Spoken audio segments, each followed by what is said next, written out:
ಏಳನೇ ತಾರೀಕು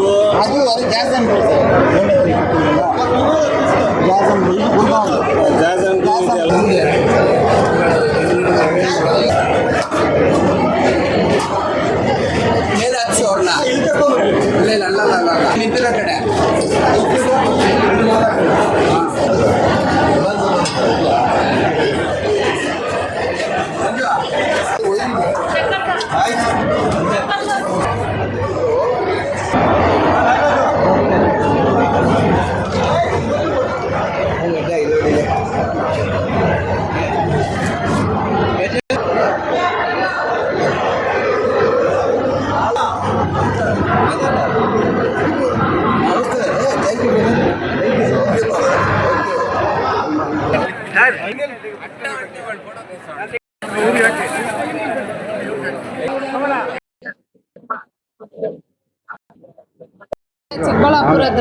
ಚಿಕ್ಕಬಳ್ಳಾಪುರದಲ್ಲಿ ವಾಸವಾಗಿರುತ್ತಿದ್ದೇನೆ.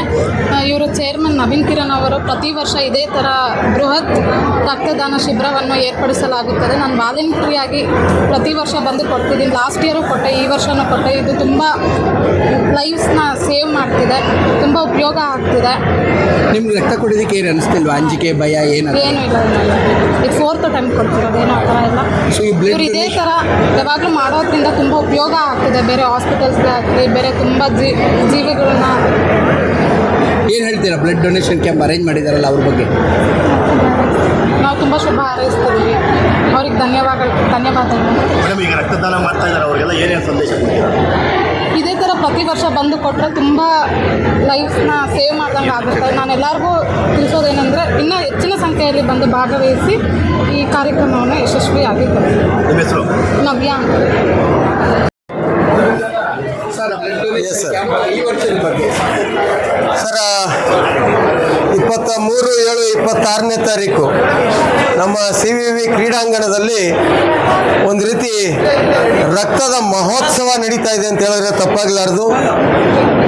ಚಿಕ್ಕಬಳ್ಳಾಪುರದ ಜನ ಇವತ್ತು ನಮ್ಮ ಸಿಬ್ಬಂದಿ ವರ್ಗದವರ ಒಂದು ಶ್ರಮಕ್ಕೆ ಕೊಟ್ಟಿರ್ತಕ್ಕಂತಹ ಪುರಸ್ಕಾರ ನೀವು ಇವಾಗೆಲ್ಲ ನೋಡ್ತಾ ಇದ್ದೀರಿ. ರಕ್ತದಾನಿಗಳಿಗೆ ಎಲ್ರಿಗೂ ಇವತ್ತು ಎಲ್ಲ ವ್ಯವಸ್ಥೆಯನ್ನು ಮಾಡಲಾಗಿದೆ. ಯಾರೂ ಸಹ 10 ನಿಮಿಷ ಸಹ ಕಾಯುವಂಥ ಪರಿಸ್ಥಿತಿ ಇಲ್ಲ. ಈಗಾಗಲೇ 12 ಗಂಟೆ ಸಮೀಪಿಸ್ತಾ ಇದ್ದು ನನಗೆ ತಿಳಿದಿರೋ ಹಾಗೆ 1200ಕ್ಕೂ ಹೆಚ್ಚು ಯೂನಿಟ್ಗಳ ಶೇಖರಣೆ ಆಗಿದೆ ಈಗಾಗಲೇ.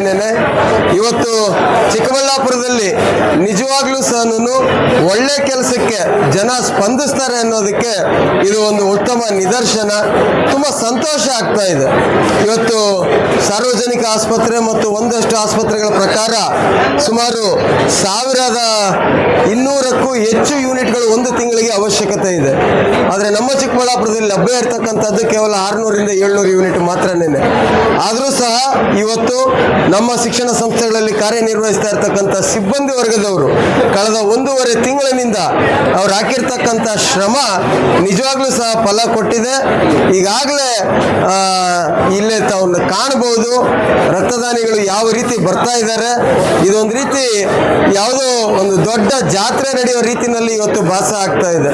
ನಾನು ವೈಯಕ್ತಿಕವಾಗಿ ನಮ್ಮ ಸಿಬ್ಬಂದಿ ವರ್ಗದ ಪರವಾಗಿ, ನಮ್ಮ ದತ್ತಿಯ ಪರವಾಗಿ ಎಲ್ಲ ಪ್ರತಿಯೊಬ್ಬ ರಕ್ತದಾನಿಗೂ ಸಹ ನಾನು ತುಂಬ ಹೃದಯದ ಧನ್ಯವಾದಗಳನ್ನು ಅರ್ಪಿಸ್ತೇನೆ. ಬಂಧುಗಳೇ, ದಯಮಾಡಿ ಕ್ಷಮಿಸಿ.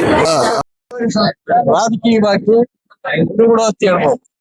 ಯಾಕೆಂದ್ರೆ ಟಿವಿ ವೆಂಕಟೇಶ್ನವ್ರ ಜೊತೆಗೆ ನಾನು ಬಹಳ ದಿವಸ ಟೈಮ್ ಪಾಸ್ ಮಾಡಿದ್ದೆ.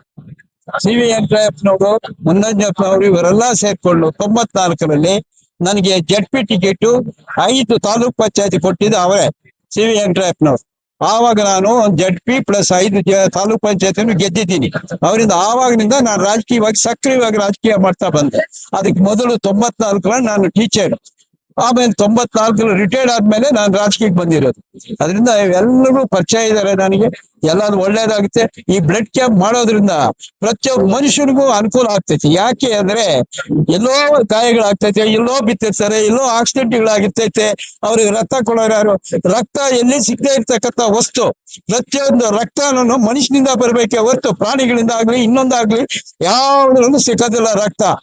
ಅರ್ಥ ಆಯ್ತಾ? ಅದರಿಂದ ರಕ್ತದ ಕ್ಯಾಂಪ್ಗಳು ಮಾಡಿ 500 ಮಿಲಿಯನ್ಸ್ 1000 ಮಿಲಿಯನ್ಸ್ ಏನೋ ಕೊಟ್ರೆ ಅದು ಹಾಸ್ಪಿಟಲ್ಗಳಲ್ಲಿ ಇಟ್ಕೊಂಡು ಈ ಎಮರ್ಜೆನ್ಸಿಗೆ ಉಪಯೋಗಿಸ್ತಾರೆ. ಅದರಿಂದ ಇದು ರಕ್ತದಾನ ಶಿಬಿರ ಮಾಡೋದು ಬಹಳ ಒಳ್ಳೇದು ಅಂತ ಈ ಸಂದರ್ಭದಲ್ಲಿ ನಾನು ಹೇಳೋದಕ್ಕೆ ಇಷ್ಟಪಡ್ತೀನಿ.